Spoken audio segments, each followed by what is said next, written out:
एक मंत्री पद और एक एमएलसी का मांग किसने कर दिया?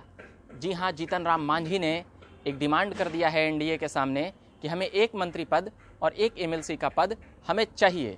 और ऐसा इस वक्त किए हैं जिस वक्त अभी मंत्रिमंडल विस्तार की बातें चल रही है।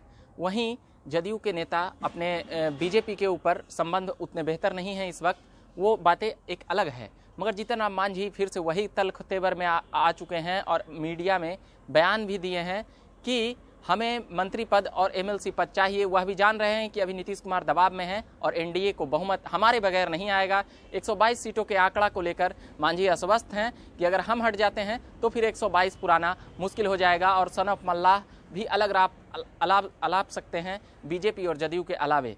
तो इन दोनों का इतना जोड़ घटाव करके सीट आया है 4-4 सीट कि वो अपनी तल्ख तेवर या कहीं पर भी दबाव समूह की राजनीति के लिए अपना इस्तेमाल कर सकते हैं और सामने वाली पार्टी को दबाव में ला सकते हैं। और मुख्यमंत्री नीतीश कुमार के सामने दिन पर दिन संकट बढ़ते जा रहा है।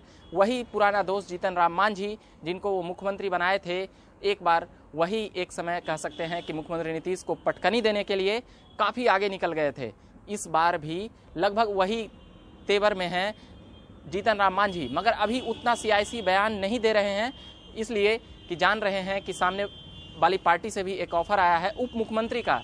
आरजेडी का यह भी कहना है कि वहाँ पर वो सीनियर नेता हैं तो उन्हें उप मुख्यमंत्री मिलना चाहिए, जबकि 2 बीजेपी को उप मुख्यमंत्री का जब दे दिया गया तो एक जीतन राम मांझी को क्यों न मिले, जबकि उन्हीं के भरोसे यह सरकार है। जीतन राम मांझी इन सभी बातों को समझ रहे होंगे क्योंकि आरजेडी का काम है, विपक्ष का काम है कि तोड़कर अपने पाले में लाना। जीतन राम मांझी जितना ही नाखुश होंगे उतना ही राजद के लिए बेहतर होगा और जदयू के लिए उतना ही परेशानी का विषय बनेगा। वहीं अब सन ऑफ मल्लाह मुकेश सहनी भी मंत्री हैं, 4 सीटें वह भी लाए हैं, मगर उनके सामने भी वो भी कभी कभी कुछ ऐसा बयान दे जाते हैं और देते रहते हैं। और अभी समय भी कुछ ऐसा है कि अभी गाहे बगाहे इन बातों को बड़ी पार्टी होने के नाते मानना ही पड़ेगा। जीतन राम मांझी भी जान रहे हैं कि अभी कोई चारा नहीं है नीतीश बाबू के सामने। और बीजेपी अलग से नीतीश कुमार के ऊपर एक चिराग पासवान की का जिस प्रकार ने गेम, एक प्रकार से कह सकते हैं कि कई लोगों का कहना है कि वह गेम खेला गया था नीतीश कुमार के खिलाफ, मगर फिर भी नीतीश कुमार मुख्यमंत्री बने 2020 के विधानसभा चुनाव के बाद।